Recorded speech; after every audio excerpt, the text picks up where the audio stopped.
Okay, so can you see my slides? Anybody? Yes. Yes. Yes. Yes. Let me see the chat if there's anybody saying anything. Yes, yes, yes. Okay, perfect.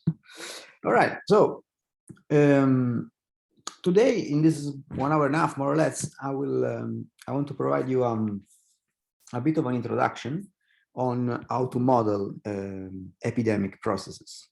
Of course, I mean, this could be a talk of 48 days. So I mean, I'm not going to give you all the details, of course, in any of any station. I mean, by any stage of imagination. But the idea is just to provide you the basic ingredients, and I have a few slides just to set the basis, and then I will show you how, as Michele and Nicola did, the codes that I've written. I think that the code that I've written covers much more ground than what we will be able to see today, but I mean, I will comment it at least.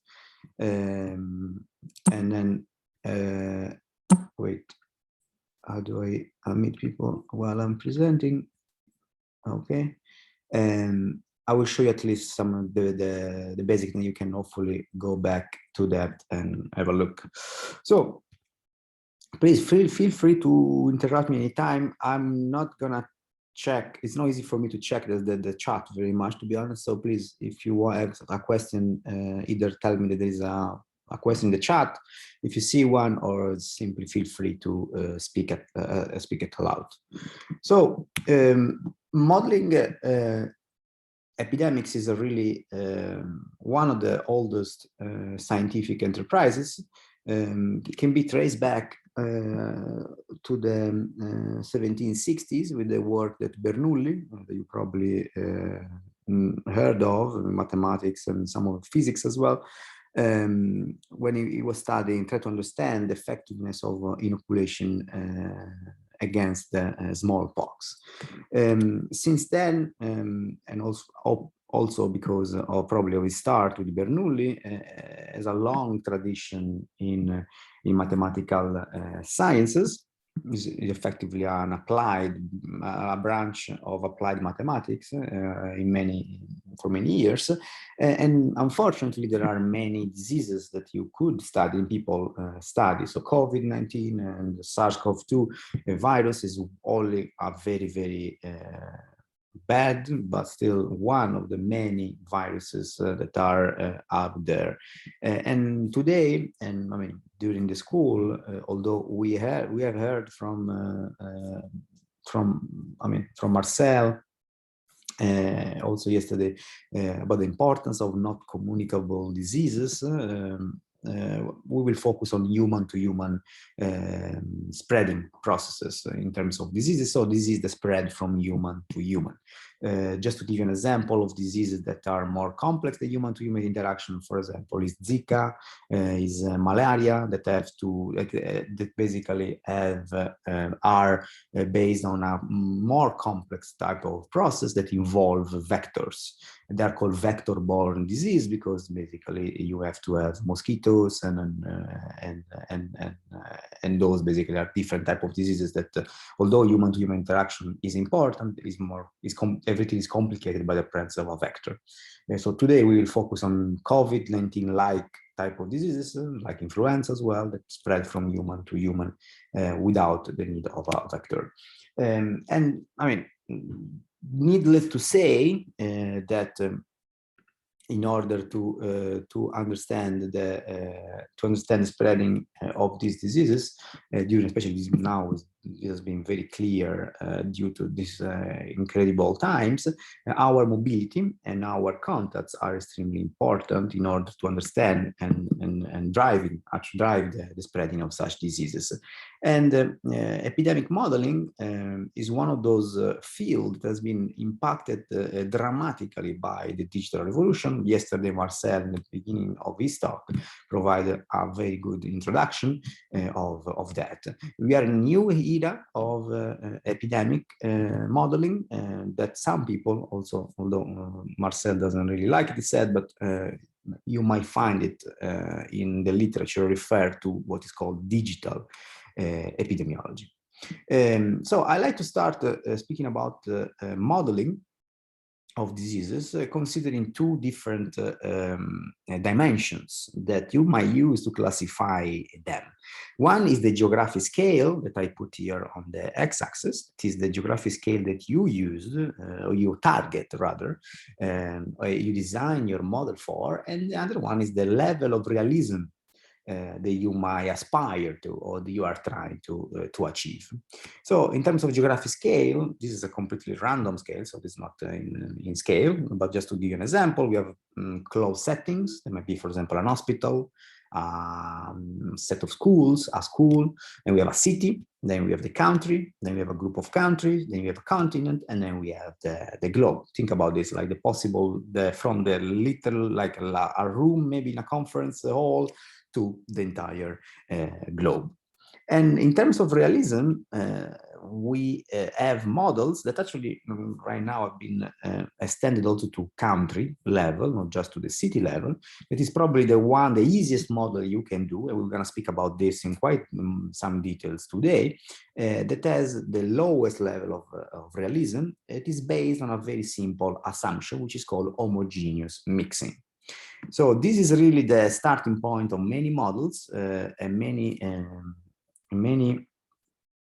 models and many approaches to model diseases that really start from the assumption that we need to model the spreading of something like COVID when it's back in January, February and March 2020, but we don't have, for example, information about what are the contact patterns of the population under investigation. We don't have information about their mobility, but we know that, for example, there is a virus with some feature that we are actually trying to infer that's spreading maybe in a hospital or maybe in a city. So what we can do to model that? Then the first thing that you can do, which of course are very rough approximation, but surprisingly, in a sense, works very well, is assume that this population under study, let's say imagine the city of London or Istanbul or whatever city in the world, is as each people in that city has the potential probability of meeting everybody else in the system. So there is a probability that I have the chance of meeting everybody else in the city of London. Of course, we know that social contacts that do not work with this random, what physicists call homogeneous, annealed or mean field approximation, but is an approximation indeed that you need to do, you need to put in place in case you don't have other information about this. And I will give you more information about this in a second, and we will do all the codes, at least some of the codes with this approximation. The lowest level of realism, the easiest thing you can do, but surprisingly, and lots of papers have been written using this approximation for COVID, you can still infer some of the crucial features of the disease, or maybe try to project and understand what happened, for example, if you put some implementation of non-pharmaceutical intervention in the mix. Then you can increase the level of realism, and for example, using some proxy data that you can use to infer contacts. And Marcel spoke about digital trace apps that really measure contacts that via Bluetooth that are actually possible relevant for the spreading of the disease. But you can build some approximation of such contacts using a lot of data, for example, from mobile phone networks and the proximity data. And I think that Laetitia later today will provide some insights about this type of approaches and data you can use. And then another approach, another type of models that you can build, which increase somehow the level of realism, is using what is called metapopulation models, which effectively are able to capture and put into the modeling framework the incredible and precise data that we have about mobility. In the metapopulation models, you have subpopulations, like for example, cities or neighborhoods of a city or metropolitan area that are your nodes in a network. And these nodes in the network are connected by means of mobility that you can infer, for example, from mobile phones or maybe from official transportation network data, for example, from IATA. it is an International Aviation Transportation Association, or trains, or other type of mobility. And inside each node, which is your geographical unit, a geographical patch, you can, if you have information about the contacts between people, put the information about the contacts inside, or if you don't have such information, you can go back to the homogeneous mixing approximation. So the homogeneous mixing model can be part of also some more complex model, like for example, the metapopulation network, metapopulation approach. This type of models, metapopulation, allow you, since they capture mobility quite in detail, but they still might rely on homogeneous mixing approximation, allows you to really build models that are of global reach. So for example, I work with one of those models. It's called GLEAM, the Global Epidemic Mobility Model, which captures about 220 countries and all the connection and connectivity between them. And it's a model you can use, for example, to understand what would happen if a virus, a potential virus, for example, like happened in January, appears to be spreading in Wuhan, China. So what are the chances this virus will, for example, be imported in Italy, in France, in Singapore? And this type of models, of course, need to capture what is the level of coupling, mobility between these patches, and this is what metapopulation model really do. Sorry, I'm keeping going back. Then you can get another step forward in terms of realism and build what are called agent-based model, AB models. Agent-based model really are like a, I don't know if you ever played with EpiSim. So basically you have a synthetic population. Each person is an individual that you try to model. You assign to an household, you assign to a workplace. If this person has children, you assign their children to a school, and you really build a synthetic population. And this type of approaches have the problem. It needs a lot of data, really a lot of data to capture and really build up your synthetic population. And there are many problems with this. For example, is the scalability of the model, because I think the largest agent-based model that has been developed for epidemic modeling has been done at the level of European countries by some people, I guess, here are or work at the FBK in Trento, and the people there. Stefano Merler, Marco Aielli, those great epidemiologists develop an agent-based model for Europe, which I believe is to this day still the largest model that have been developed. The problem there, of course, is the computational power. You need to track whatever million people we have, 500 million people we have, I don't know, in Europe. And then, of course, all the information that you need to build such population. Just to give an example about the type of parameters that you need for France, there have been several models that have been developed for COVID, agent-based model, and I remember one that need to be fed with about 270 parameters, just to give you an idea of the complexity of such models. Then the last step, I guess, you can take in terms of realism is to really measure face-to-face interaction. And this can be done using, for example, the contact tracing apps that Marcel spoke about, or if they're available, or before even COVID, there were a lot of studies that aimed to measure, to quantify the features of face-to-face interaction. And a way to do that is either with Bluetooth, like the contact tracing apps they use, or other technologies, like, for example, what they call the RFID tags, so radio tags that people wear like a badge. And if I have one of those badges, you have one of those badges, we are close in proximity, maybe about 2 meters for more, 1 meter more than thought seconds, then our interaction is deemed to be relevant, for example, for the spreading of a respiratory disease, and then is recorded. And these allow you to build objective models based on objective contexts. And those, of course, are the ones that you are trying to use. And we will be happy to have, of course, modulo all the privacy concerns and issues that Marcel spoke about yesterday. So today I will show you just the first two in this level of realism. I will speak at length about the homogeneous mixing approach, and then I will give you some hints about what type of, how to relax the approximation of homogeneous mixing and move to the contact network. Let me see if there is any question. Sorry, I have to go back and forth, unfortunately, during this presentation. So basic concepts about mathematical epidemiology. Typically, and it's something that I guess now during this pandemic you have seen even in popular media, one very popular approach is to divide the population according to compartments that define the health status of those people. For example, you might have susceptibles, that are people healthy, that are susceptible to the disease, so they don't have any type of immunity to the disease. Latent, that might be people that are exposed to the virus, but not yet infectious.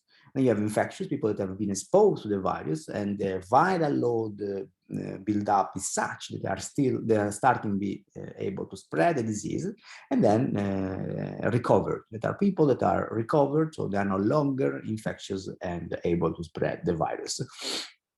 There are many other type of compartments you might have. You may have vaccinated, you may have asymptomatic, you might have hospitalized, you may have death. You have, I mean, really sky's the limit. And what is important that for me to convey you is that the type of compartmental structure you develop depends, of course, on the level of details that you want to represent, but also, of course, on the type of disease that you are trying to model. So the key aspect of mathematical epidemiology is to try to understand how to model the transition between compartments. So we have a population, let's imagine, fully susceptible, except some initial seeds of infectious people. Then we need to understand how people move from compartment to compartment. These are called the transition that people make across the compartments. And there are two main types of such transitions. One we can call interactive. These are the transitions that need to be catalyzed by an interaction. For example, a susceptible need to meet an infected person in order to be infectious. A susceptible person alone in a dark room for years will not be exposed to a virus circulating because simply doesn't have any interaction with other people. So in order to become infectious, at least in this type of diseases, you need to have an interaction with an infected person. And then another type is the spontaneous transition. This, for example, is the classic example of the recovery process. Even if after you're infected, actually it's suggested that you isolate yourself from the community in order not to spread further the disease, and your body, your immune system, or maybe some helped with some drugs or maybe the vaccines or whatever, will recover eventually and then remove you from the compartment of infectious. One way to represent this type of transition is use a notation similar to the one that you have seen maybe in your chemistry courses. So like S plus I means susceptible meet an infectious person and become infectious. And instead the second one, spontaneous, is the spontaneous transition from I, for example, infected to R. So how do we model the infection process? This is really a key aspect of mathematical epidemiology, and is where the models actually might differ according to the approximation that you do. So the infection process intuitively should be function of the number of infected people in the population. It's very easy to understand. The higher the people that are infected, the higher the chance that I will be infected as well. The probability that you get infected given a contact with an infected person, because if there is a disease which is extremely, that is not very contagious, even if there are some people that are infected, my chances of getting infected myself might be low. So you need people that are infected, and you need to understand what is the probability of infection given a contact. So it's like the conditional probability of infection, if you like. And then, of course, the number of contacts that you have with such people.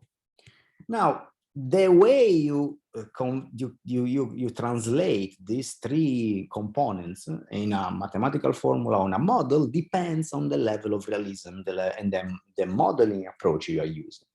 In homogeneous mixing approximation, so the simplest thing you can do, which you don't have any information about the contacts between people or where they live, how they move, or nothing really. You know just how many people are in London, for example, something you can get from Wikipedia, and maybe even their age structure. So how many people from 0 to 5 are there? How many people from 80 to 90 are there? So this information are readily available.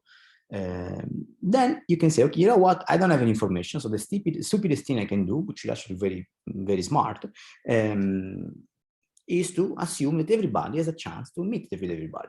And this again is a called homogeneous mixing approximation. And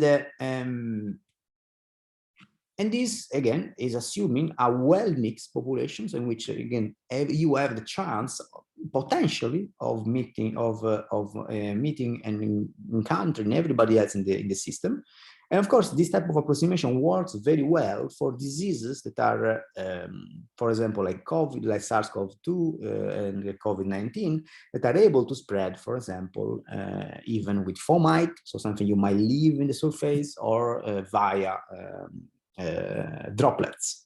Why this is relevant? Because you might be in the tube. I work in London, so I might go to the tube, and even if I don't know anybody else, as it happens 99% of the time I go to the tube, somebody else, even that just left my carrier, might sneeze, leave some droplets in the air, and then I might go there after a few seconds or minutes and then get the virus. So even though there is not really a contact between us, then I met this person through the virus, even though I don't know who this person is, and I will never meet them again.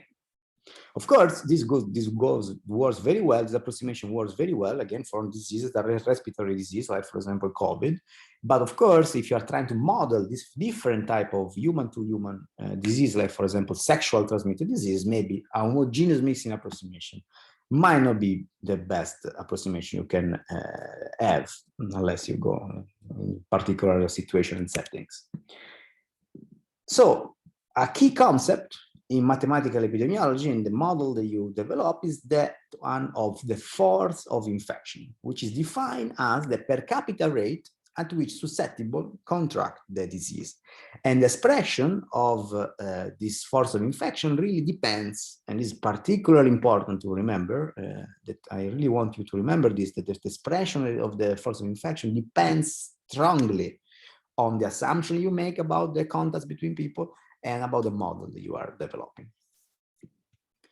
What I will show you in a second is so-called mass action law, which goes in this way. So lambda, the force of infection, is equal to beta, which is the transmission rate that tells me what is the probability that getting infectious given a contact with an infected population, and times I divide by n. N is the total population in the system, how many people live in the city I'm studying, and I, that is a function of time, of course, is the number of population that is infected. So, said differently, the per capita rate in which I, susceptible, might contract a disease depends on the transmission rate, which is defined by how many contacts I have in the system and what is the probability of getting infected given a contact with an infected population. And since I'm moving random, so I'm assuming a population that mix freely in a region, the probability of meeting somebody who's infected is simply proportional to how many people, the fraction of population which is infected at the time, which is I over n. So all these elements now, which hopefully are not very confusing. Let me see if there is any question yet. No, if you have question, please let me know. Allow us to start speaking about some epidemic model. So the simple model. Sorry, lambda is the strength of the contagion of the disease. You can define, yeah, you can think about that. Yeah, I guess that I mean, is basically is not really the strength. The strength, I think, is better represented by transmission rate, if at least in colloquial term. The force of infection is more about the pressure, if you like, that susceptible feel at a certain given moment. So if there are many infections in the system, then this force of infection is higher in the population, because there are more infected people, so I have a higher chance to get infected. But the strength, which I think is I think you might be referring to, which is for example, linked to the R0, R0, RART that everybody speak about in the media, is linked typically to the transmission rate of the disease, which is beta, which is not function of time. Okay, thank you very much. Unless there is vaccination, unless there is non-pharmaceutical intervention that reduce the number of contacts. So those are, at the end of the day, everything is function of time. But I think that the key concept here, Federica, I think you're speaking, if I'm not wrong, the key concept is the force of infection. You need to see, to really think about like the force that the susceptible population feel at a certain given moment. And this is given by the transmissibility of the disease and in the homogeneous mixing approximation, the fraction of infected people in the system. That's and this force of this lambda is not constant in time. Is function of time through I, because I evolves as a function of time. Everything is assumed. Thank you very much. Sure. So the simplest model you can develop is the so-called the SI model, okay? Infection is permanent. So this model actually is used sometimes also to speak about information spreading. So somebody knows something, and when you know something, you don't forget it. There's a way to see this, but for diseases, might apply the same. So you are susceptible, you get the disease, and you never recover. This type of this model is used, for example, to model some diseases that are typically sexually transmitted diseases, for which you basically never recover. This brings me to a few concepts that I want to show you. So first of all is how to represent this type of model. So in the SI model, you have so in the title of the model, let's say the name of the model, SI, you have all the information that you need. So you know from the title that you have susceptible and are infected. That's it. Then, since it's an epidemic model, you know there is a transition between S to I. So the way you read the model from left to right, so the way you read the word SI tells you that there is a movement of the population from compartment that are on the left to compartment on the right. So people are susceptible and they become infected and they stay there forever. The way you represent this type of things graphically is possibly using this type of notation in which you have compartments that are big squares, SI, and then this arrow there that is connected with the compartment I is the transition type. I mean, the susceptible become infected interacting with people that are infected. And this is, of course, a type of interaction, a type of transition that is mediated by the infection. So it's one of those interaction processes that I talked about before. Now, I don't know if you care about mathematics at all, but just for people that do care about mathematics, this is the way you represent the evolution of the susceptible population at time t plus delta t, which is equal to the population that is susceptible at time t, minus the population that is susceptible, St, times the force of infection, which is beta I divided by n, and times by t, times d delta t, because of course the force of infection is a rate. So in order to get, to put that in an equation, you need to multiply by the delta t time to give you basically the transition.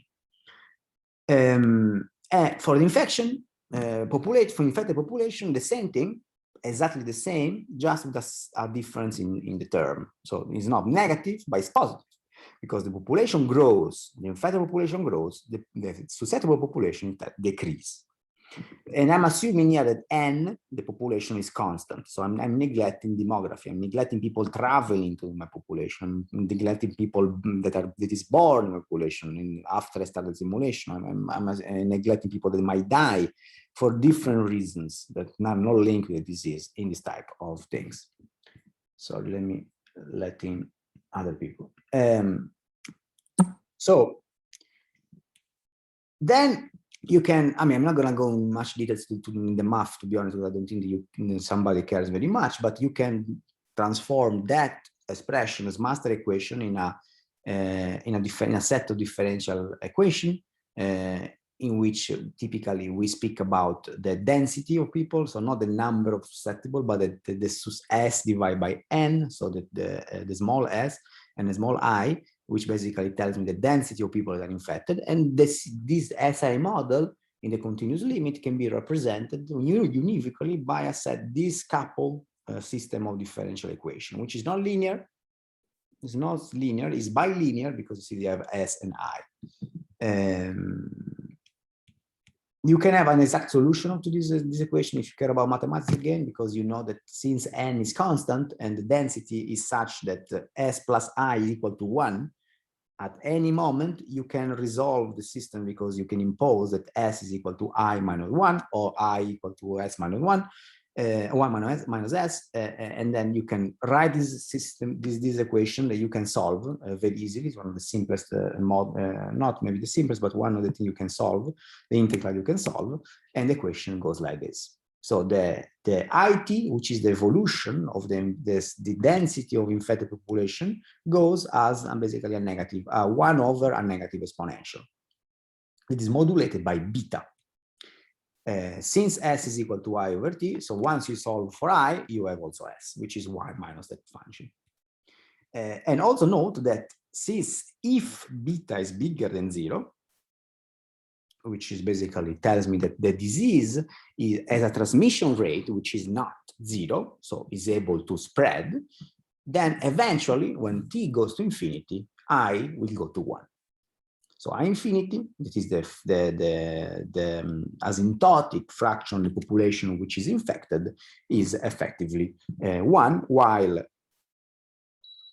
the fraction of the population which is susceptible instead goes to 0. This is due to the fact that susceptible can just go to become infected, and infected can just grow. This is one of the plots you can do to model this type of things. You see that the sum of the two is always constant, and you have this S shape, which is typically of SI models. Now, SIS models are very similar, but you see now we have a new element in the name of the model. We have S after I. SIS tells me that susceptible become infected, that become susceptible again. So infection is not permanent, and immunity is not permanent. These are diseases that you might get over and over. And one way to represent graphically this disease is like this: susceptible, interacting with infectious, become infectious. Infectious spontaneously recover and go back to S.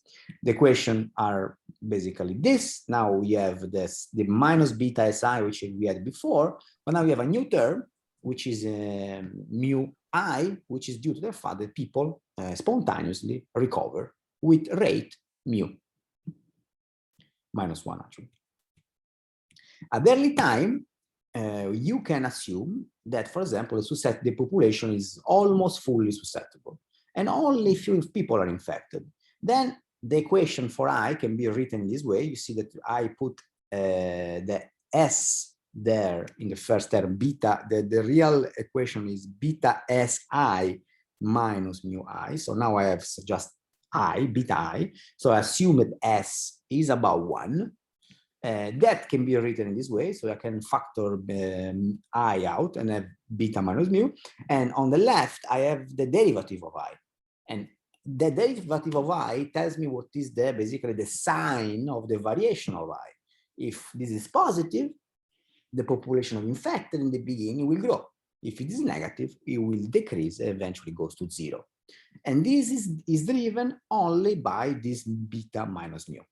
So if beta minus mu is bigger than 0, then, or say differently, beta over mu is bigger than 1, the derivative of I will increase, is positive, and the disease will basically will affect the population. If it is negative or 0, this will not grow, and the disease will die out.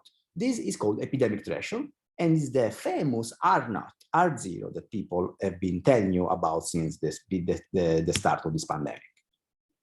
And it's called R0, to be formal, the basic reproductive number, which is defined as the average number of secondary infection that is generated by a single infected person in a fully susceptible population.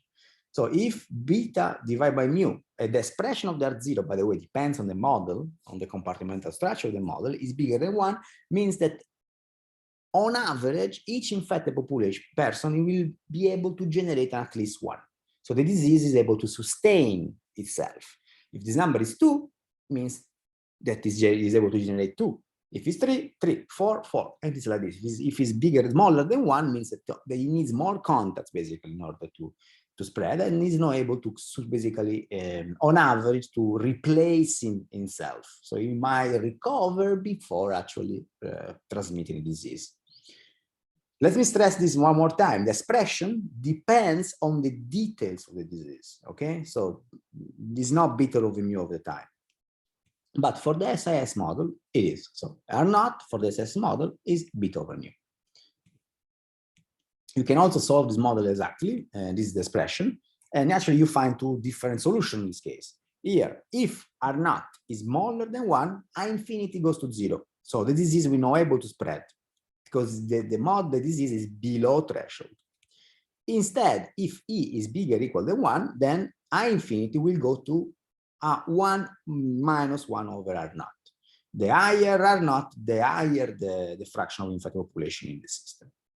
And the 2 regime, one is called disease-free equilibrium, which is the first, and the other one is called instead endemic state, are driven by the expression and the value rather of R0. This is, for example, a classic example of an SI model above threshold. You see, it grows and then it reaches an equilibrium. But this equilibrium is a dynamic equilibrium, meaning that the susceptible population, infected population, keep basically exchanging population, but in such a way that the total number of infected is basically constant. This is due to the fact that susceptible might be infected, then they recover, they might be susceptible again, they might be infected. So this is why you might have an endemic state. Then the last model I want to show you is the SIR model. Now, reading the model, you have a new compartment, R. So susceptible become infected, that become recovered. The way you represent this so the way you use this model is to model diseases that have a permanent immunity, like for example, influenza, and in at least 9 to 10, 12 months, it seems that also COVID-19 might be modeled this way. And then the transition from I to S that we had in the SS model now is open, and it reaches a new compartment, that is the R compartment. Now, the expression for the evolution of S is this, for I is the same as before, and then for now we have a new expression for R, which is a simply growing function because people can just recover and go there. The early time is exactly as before, so I can assume the population is susceptible, try to see what is the R0, which is, since the expression for I is the same, the R0 is exactly the same.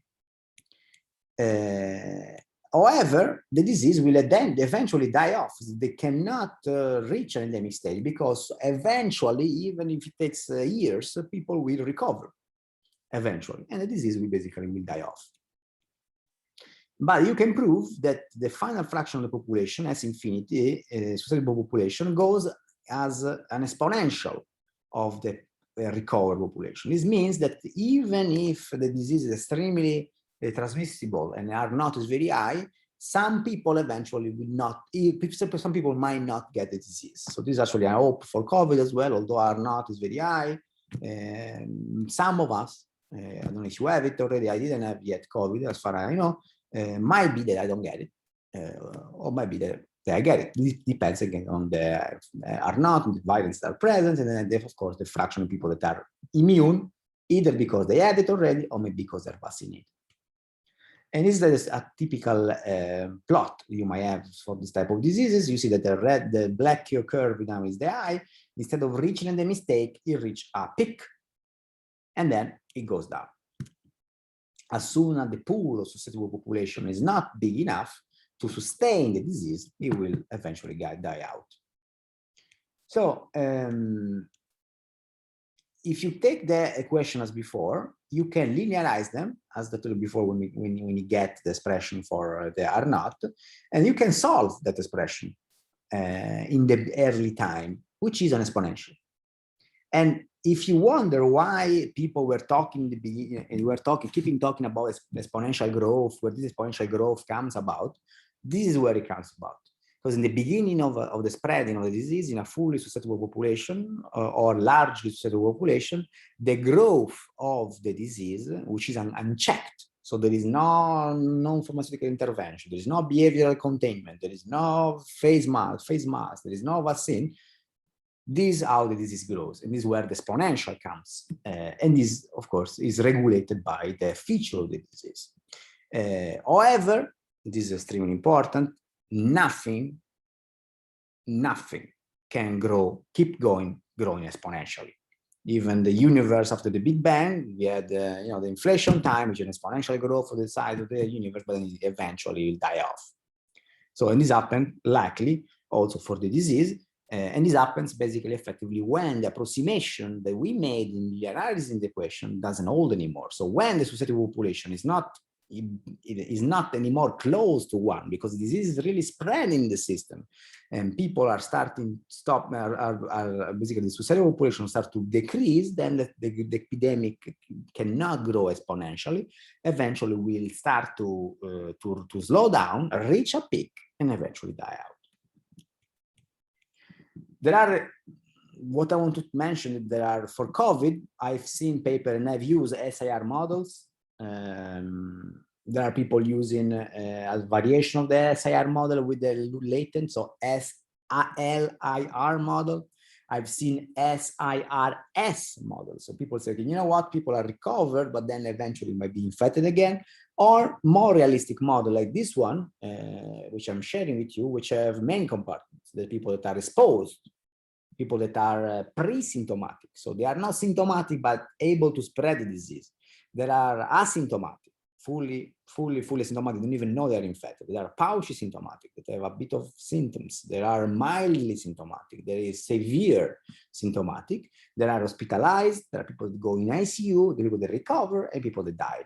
And of course, so this is maybe one of the most complex model, at least with one variant, one main disease virus spreading and no vaccination. Now think about this when you have multiple variants spreading and also vaccines. Things explode quite in terms of compartment. Things become very, very complicated quite soon. So before showing you some code, I want to just mention very quickly what would happen in case you relax the approximation of homogeneous mixing. You can come to me and say, Nicola, this homogeneous mixing really bothers me. I have zero chance of meeting everybody in London. And I would agree with you. There is really a small chance that you will ever meet even a small fraction of the population living in any large city for that matter. So you can tell me, you know what, I might have information about the contact patterns of the population. So you can relax the homogeneous approach and then basically develop a contact network model. How you do that? You assume that you need to understand the networks are extremely different than homogeneous mixing approximation. First of all, they are heavy tail, so there are people, many people have a small number of contacts, but some people are extremely popular in terms of the contacts. Typically, this translates in heavy distribution, heavy tail distribution. The network is such that the number of hops you need to do in order to go from any node to anybody else in the system is very small in comparison to the network, to the size of the network. I mean, this is a small world phenomena that you might have heard. And also clustering is quite high, especially for social network, means that the friends of your friends are probably your friends as well. This, of course, has many consequences in the way disease spread, because if you have high clustering, the disease might be actually able to be stuck in a cluster before reaching out into the others. They actually might be beneficial, slowing down the process. Depends, of course, on the type of disease you have. So how do you model? Let's imagine somebody give a contact network. How do you model a disease? Well, this is the way you need to go about. Now you have individuals that are the nodes there. They might be green, for example, symptomatic, susceptible. It might be infected, like node L and node M that are there. Then, how do you write the force of infection for these people? So the force of infection for I, that is the node in the center there, depends on the probability that you get infected given a contact with, as before, with infected people, like we call it P. And then, of course, the number of contacts you have with infected people. Now, I call xj the status of each node. So if xj is equal to 1, j is infected, or I is infected. If it's 0, it's not infected.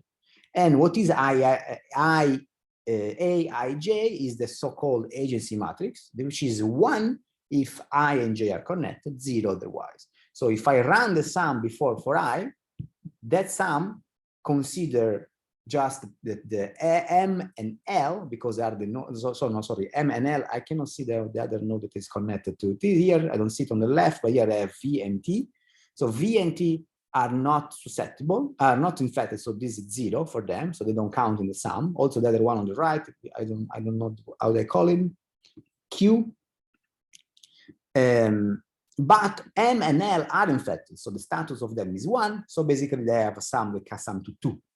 So basically, the probability that the rate in which I get infected depends on how many infected people I have in contact with. It is now 2, and each of them is a probability P. So these have an expectation rate or probability of becoming infected, given the number of contacts that I have. Now, I might have networks that are weighted, because I might spend more time. So I might spend more time with Q than with M.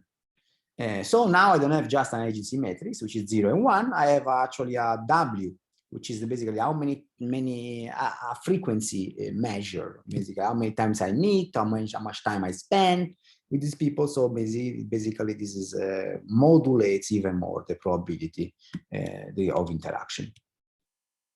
The recovery is exactly the same. It doesn't matter if I'm in a network or not.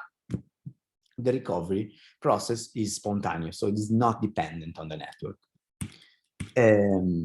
So very quickly, what is the effect of networks in the spreading of diseases? So social network, again, I told you the feature that they have.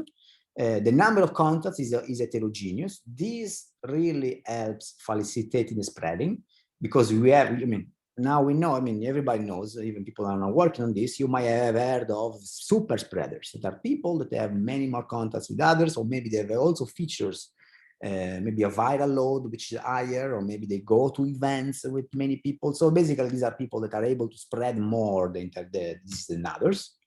The intensity of contact is heterogeneous as well. So if you have hundreds hours, let's say, or X hours of your time, you devote the large majority of them to a small fraction of the population, that are your husband, your girlfriend, your partner, your friends, your mom, your uncle, whatever social network you have, you spend most time with them. This actually concentrate the interaction you have, and respect to yourself, in which you simply randomly interact with people in the population, actually this slows down spread. And also nodes are organized in communities. So not just you have this clustering effect, but also your friends are clustered around the same people. So this creates a hierarchical structure of networks that are actually organized in community. And also this might slow down the spreading. Depends, of course, on the type of disease as well. As I mentioned here, the last two elements there depends on the model. Actually, for SIS model, having clustering a community actually helps in spreading. Also, networks are not static. In contact tracing apps show this very well. And also, I think the TCA might mention later on about this. Networks are temporal and actually not activated all the time. They actually slow down the spreading. activity and attractiveness, so the social, not the potential, but the propensity of people of interacting with others is also heterogeneous. Some people are really more active than others, and also more attractive in terms of being able to in contact with other people, and it's actually facilitated spreading. We have boostiness, but burstiness. Let me correct it. Burstiness. Which is effectively the fact that the inter-event time between, for example, you send an email and you send another email, and you send another email, you measure what is the time between these events, you will find out that in a population, these times is heterogeneous. So meaning that you have a lot of interactions that are very, very connected in time, so very close. So you send an email, you send another email in the morning, let's say, but then maybe you wait until the afternoon in order to send another burst of emails. And that also happens to social contacts. And also clustering communities also work in time, and also this one depends on the effect of the disease. These, of course, create our worrisome scenarios because we know that social contacts are indeed heterogeneous, and activity attractiveness is heterogeneous, and indeed the degree distribution and also temporal properties of the network typically facilitate the spreading of the disease. And this also applies to the contact patterns in terms of mobility. So the fact that we have cities like London, like Wuhan, like Hong Kong, like Rome, like Milan, that really attract a lot of people, really helps create these hubs that really help the spreading of diseases. And this brings me to a very important point that I would just want to mention, that not all nodes play the same role in the spreading. So there are super spreaders, and there are cities like London, which is very different than the city where I'm from, here in Italy, which is Cagliari, is a very small city in South Sardinia, with very little traffic respect, for example, to Fiumicino and all the other big hubs for transportation. Some nodes are more central, more important than others to sustain the process. And if you can find them, and by the way, social tracing, contact tracing app are really aimed to find these people. Although the system itself is designed in a way to help spreading the disease, if you are able to understand the heterogeneity and capture the heterogeneity, maybe with an app, then you are able to effectively stop the spreading much more than what you would be able to do if the nodes were basically all the same. A centrality measure, network measures, and that some of you I know you are expert on, might actually provide an help in order to solve this type of problem. I want to just close this set of slides speaking about some references. So this is really a very good, very good article with a lot of more details about how to model diseases that I really want to flag out, and also the chapter 8 and 9 of this. Or if you're a network scientist, you are interested in networks, this is a book you need to have. You probably know already, which is a book by Alan, Mark, and Alex Vespignani, which are three network scientists, prominent, and did a lot of work also during COVID, but also before that. So I guess I saw some question, or maybe some. Okay, so Francesco asked, modeling epidemics with a toy scale-free network without actual contact data can be more realistic than homogeneous mixing in a way, or they're equivalent in the end? Francesco, this is a very good question. I mean, if you ask me, and I guess people may have different opinion, I would rather go for the simplest toy homogeneous mixing model, because scale-free networks, you are making, I would say, a stronger assumption than what you have done. You will do it just assuming. I don't know anything about that. You are very, very clear. I don't know anything about this contact network. I might guess that there is some heterogeneity, but I'm not actually modeling it. The results are actually very different. If you compare homogeneous mixing with an actual network, you see that some aspects might be very different.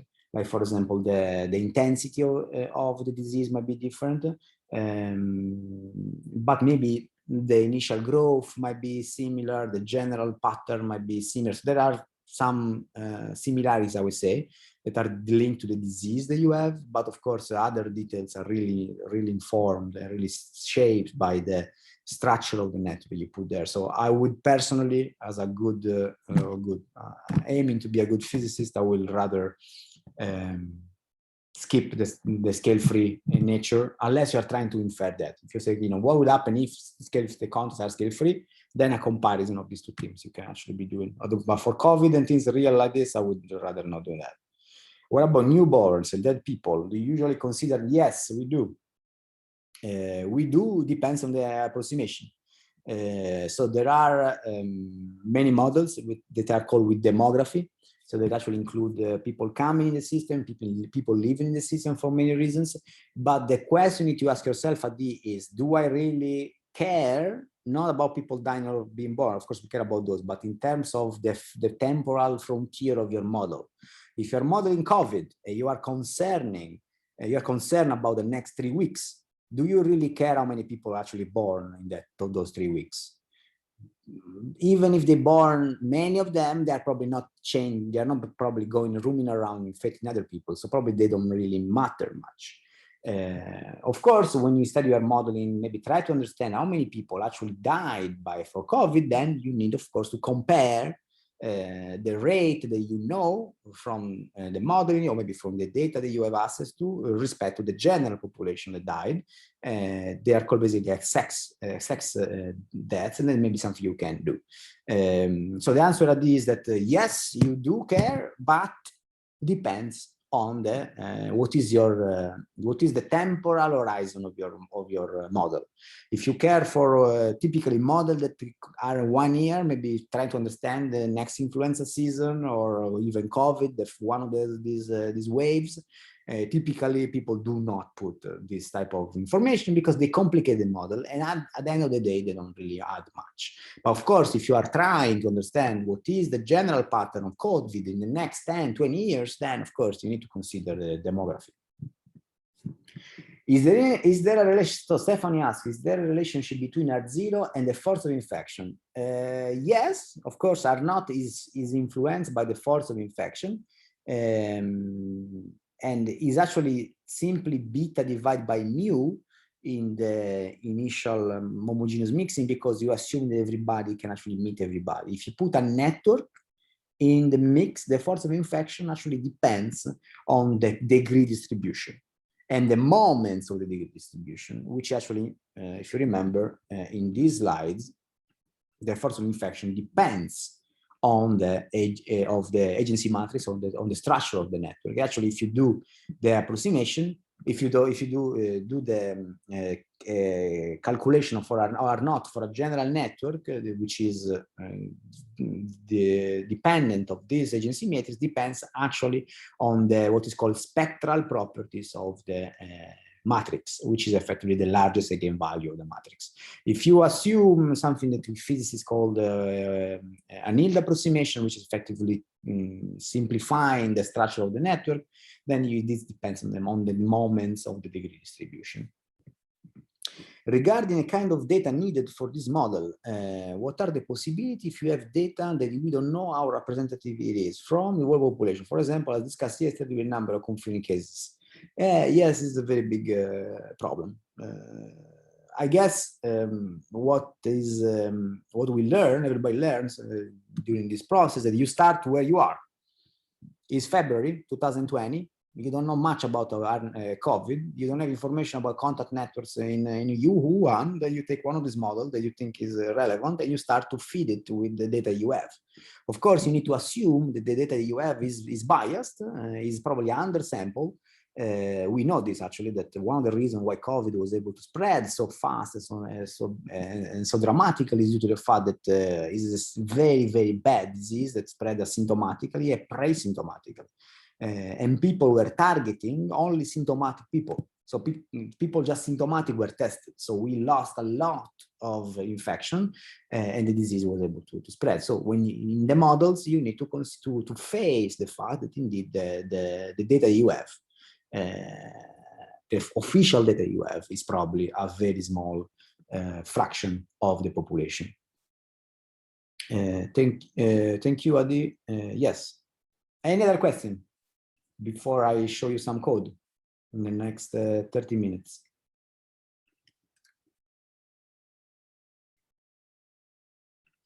Okay, I guess silence is no. So let me start the notebook. I still have to deal with this in Brave, but yes, can you see my screen? Yes, we can. All right. By the way, you have access to this in the folder. I will have to still add it to the GitHub because Nicola didn't make me a contributor, whatever it's called in the GitHub word. But you have access to this. Don't know where. Ah, yes, here. So this. So basically, in that folder, you have a few things, and one is this: is the notebook, Python notebook. How do I close this? Okay. And this, can you see the actual text? Is it better now? Yes. All right. So I mean, I'm not gonna have time to go through to the entire notebook. I want just to mention the structure of it. So we will, I mean, in the order we have homogeneous mixing first. So I will show you how to model diseases with a simple homogeneous mixing approach. I will show you SI model, SIS model, and SIR model, which are basically one after the other. I will show you some of the examples. Then what I also show you the SLIR model, which is the one with the latent. Then the notebook brings you to relaxing the approximation of homogeneous mixing, and we start instead speaking about spreading of networks. So we assume that there is a network of contacts that somebody give you, that we call it G, and then I will show you how to model that. I will show you. I want to show you just the SIS model in the first approximation, and then I will jump directly to the network because there is some details that are important that I want to mention. And then also at the end, I put just for fun. Also show a different type of model in networks, also with the vaccines. And then just for fun, at the end of the notebook, I put a different type of model that has nothing to do with diseases, which is a rumor spreading model that people typically use to model the spreading of information. Rumor spreading model might be relevant for diseases. Now we know very well, and Maglio De Domenico will speak about this in details on Friday, that information has a lot of spreading of information and misinformation is extremely relevant for the modeling of diseases, and for example, for the acceptance of vaccines. So this type of models here, in which you have ignorant. So the names are a bit confusing. So I is not infectious, is ignorant. S is spreader. So I and S basically now are switched, and R basically are people that do not want to hear the rumor again. But I don't know if you care about this, but if you care, the model is there. So let's go through some code. I try to comment it as much as possible, and I'm not particularly fancy writer of code, so hopefully you should be able to read it. And there is no anything very fancy, actually quite pedantic, quite what's the word? Simple. And this is because I'm not a very good programmer myself. I'm a physicist. I learn this as I go, and also for pedagogical reason, I try to keep things simple. So a few things that we need to import. I'm assuming that you know what I'm doing now. So the basic things. This NetworkX is a library for networks that you might be familiar with, that we will use later on. Matplotlib for plotting, NumPy for throwing random numbers. So we're going to throw a lot of random numbers when we do these things, because actually I should mention this. So there are many ways to model, to basically model the SII, SIR, SS model, but typically there are two. One in which you brutally solve the differential equation, and you have an exact solution. You can do this numerically, integrating numerically the equation, and it's something totally fine. If you are interested in codes for that, I also have code for that, but I'm not showing you here. But the problem with that when you try to model something like COVID or real diseases, is something that I would not do. I will always try to do something that I'm showing you today, that is putting some stochasticity in the model. So trying to solve, basically to implement and model the spreading of the disease, considering the transition and the stochastic transition of people between compartments. This is due to the fact that in doing so, you are not assuming you might have a fraction of people that are infected. What I mean that when you solve the differential equation exactly, you are assuming you are in the continuous limit. You're assuming that you might have 0.5 infected people, because the mathematics is such that you're assuming that the delta t goes to 0, and then basically you have a continuous function of I and S and R. But we don't have 0.5 population, it is 0.5 a fraction of a person rather is infected. Is either infected or not infected. And this, of course, especially in the beginning of the spreading of disease, this stochasticity, this probability, for example, of dying out just to stochastic noise is something that you will like to model, you like to have an idea, and it's something that just you doing stochastic modeling and the approach that I'm showing you will actually do. I don't know if this was actually more confusing than anything else, but if you have questions about this, please let me know. So the way I write code, especially when I teach this type of courses, is to write a lot of functions. So I don't know if you're familiar with function, but now you will get familiar with function. So here I'm defining a function that, for lack of fantasy, I call the SIHM. HM stands for homogeneous mixing, to differentiate this function from the one we'll see later, that I will call SI net, which is in the network.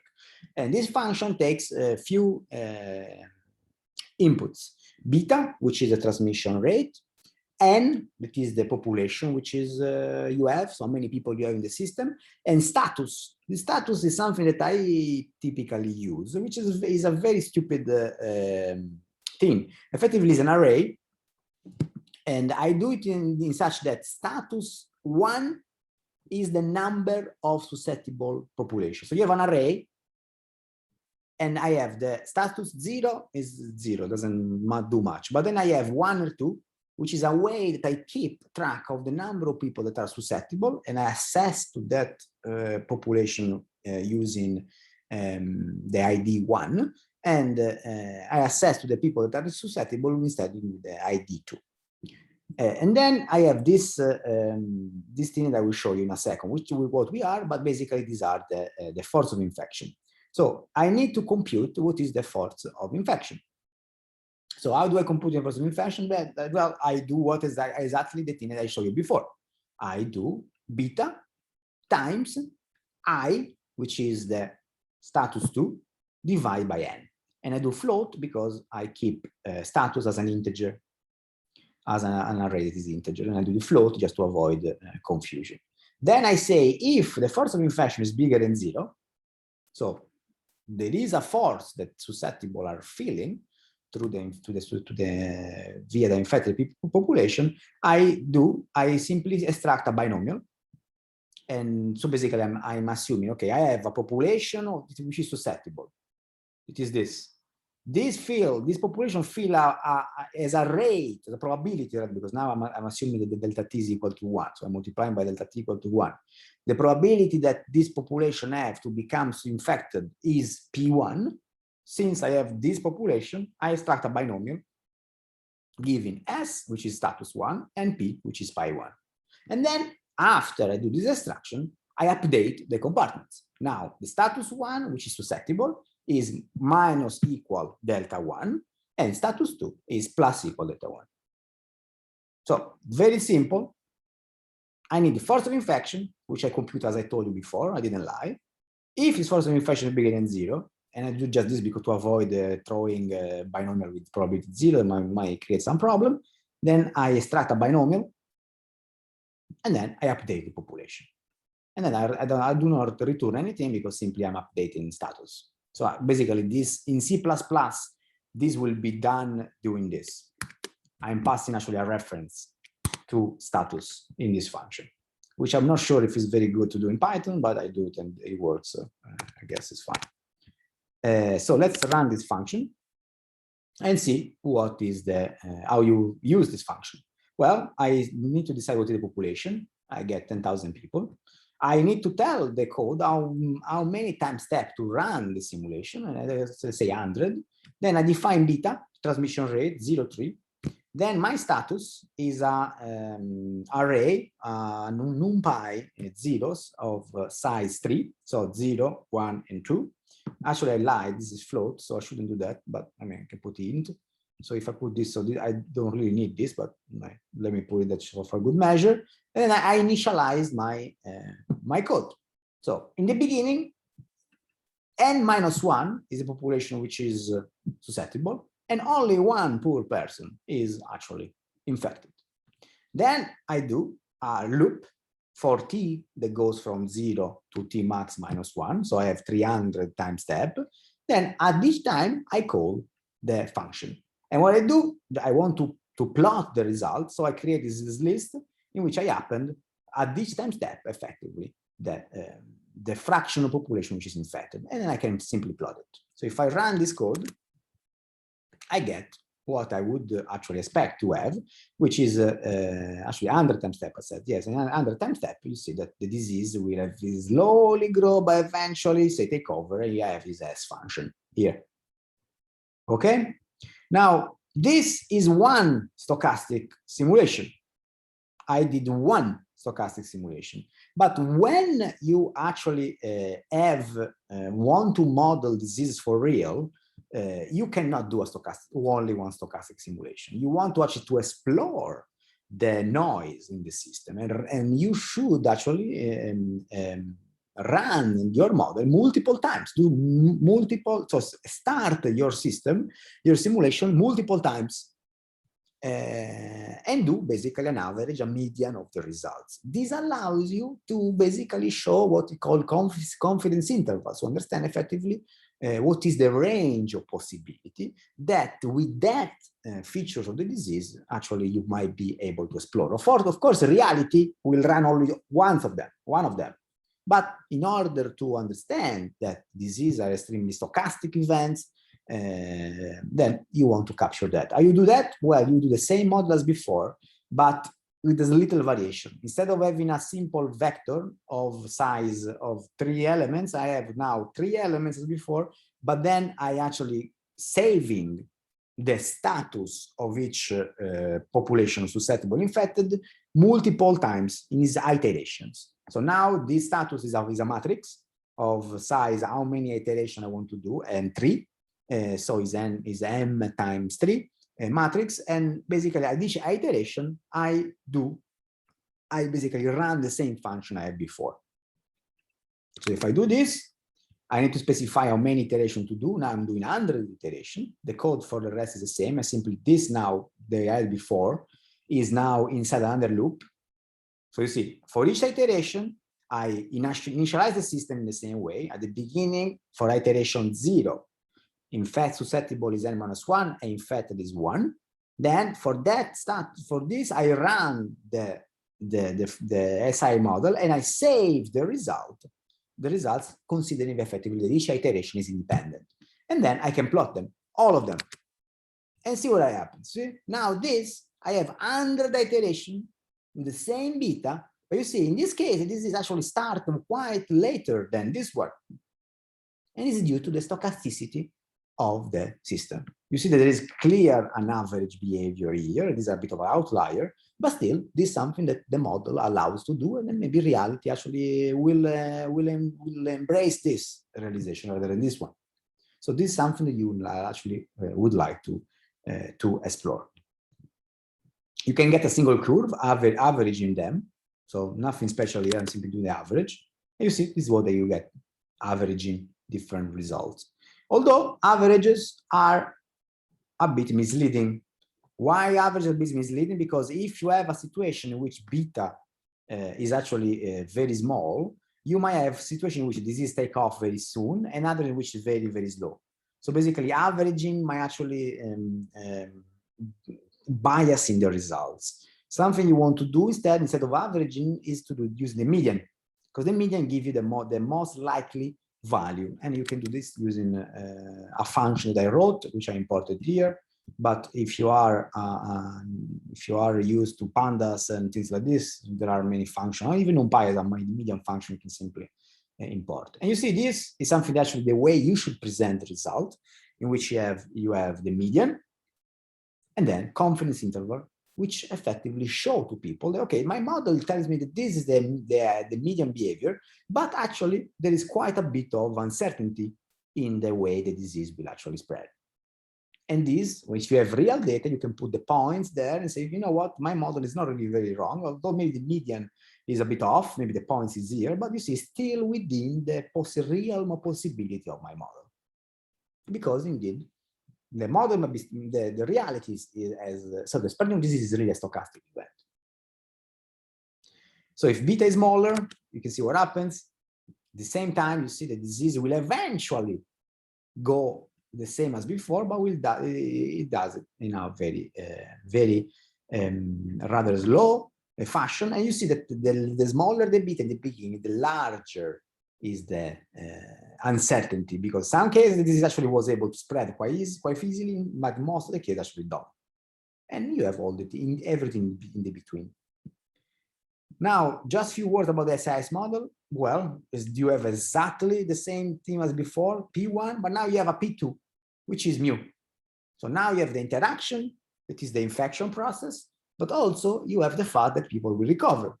And how people recover? Well, is exactly as before, not with a force of infection, which is dependent on the infected people and beta, but simply with a constant rate, which is mu. So this is done very easily. So now we have a delta 1, which tells you the transition from S to I, and I have a delta 2 that gives me the transition from I to back to S. And this happens again as a binomial with probability P2. So if I run this now in my population with an R naught, you see that is larger than 1 because it's 3, is beta over mu, remember? This is what I get. And by the way, this is you remember that I show you the exact solution, and the theory tells me that the final fraction of the population of the equilibrium is 1 minus 1 over R0. And this is the actual theoretical result that is nicely reproduced. However, look at the variability here. So although this is a theoretical result of solving the equations analytically, you see you might have, due to stochasticity, realization in which this disease actually is not able to spread quite easily. Maybe it takes more time. So look at the level of uncertainty that I have here.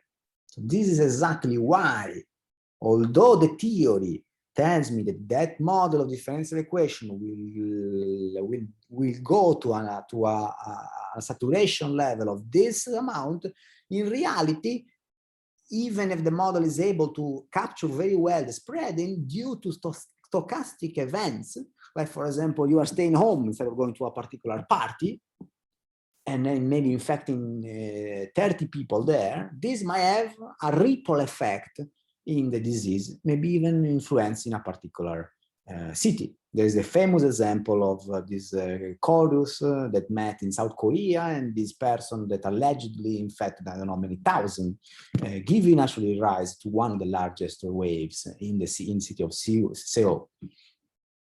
So you see, those, if that person would stay home, maybe miss the train or whatever, that might not have happened, and then basically, then you will live in a different reality, if you like.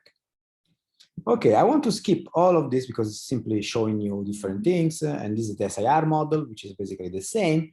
I want to skip directly, and by the way, you have the code, so you can just go there, and if you're interested in modeling and slowly understanding how it did things, this is just to give you a reference. I want to show you now what to do instead if you relax the homogeneous mixing approach, and now you have a network. Now you come to me and say, you know what, I don't really like this homogeneous mixing approach. I have a network. I know that you are connected with this person, and I'm connected with this other person. I really have a social network of interaction. How do I write an SII model if I relax the fact that not now everybody is connected to everybody, but actually everybody has a given number of interaction that is specified by a network, let's call it G. Now, then the model is very easy. It takes few inputs. One is G, which is the network, which is an object of network X in this simulation. Beta, which is now the probability of getting infected given a contact with an infected person, which was the P in the slides, and status, which is now the describing the infection status of the single person. And I'm making this assumption: if status of a node I is 0, then person is susceptible. If status of I is 1, the person is infected. Now, forget about this stamp for a second. I will tell you later why it's there, but it's extremely important. And actually, this is the reason why the large majority of students, every time I have a new student, I give them this problem of writing a SIS, SIR model on a network. 99% of the time they made a mistake, and this is due to this that I will tell you later. So, but before that, let me go to what happens. So how do I simulate this? Well, I have a network that has n nodes. I do a loop throughout all these nodes at each time step, and I say if the status of the node I is infected, so if it's 1, then the node is infected. Then this node will try to infect all the neighbors. How do I do that? Well, I do in a loop in J, where J is basically each of the neighbors of I. Okay, so think about, imagine the network before. The node I in the center, have a bunch of nodes that are connected to them around the network. Then I go through each one of them, and I say, if the node J has status equal to 0, so if it's susceptible, then I throw a random number from 0 to 1, and if this node is smaller, this random number is smaller than beta, then I assume that that node become infected. So with probability P, or beta rather, a contact between an infected and a susceptible gives rise to an infection. Now, the error that 99% of the students make is doing this. Status I equal 1. Can somebody tell me why this is a mistake?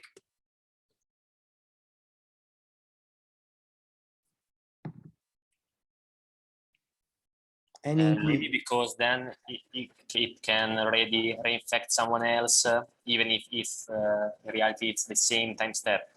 Exactly, Francesco, that's exactly right. If I do, so I'm assuming I'm doing what is called a synchronous update. So I'm assuming that a time step is, for example, 1 day, and in this time step, each infected person will have a chance to infect their connection. If I change, so when I do a loop in the nodes, I'm assuming that at that time, something is happening. If I change the status here, then you see this person this person J might be then called later here and then infect somebody else. So I'm basically assuming, I'm injecting in the system fictitious microstates of time. And the disease is basically spreading much faster than actually it should be.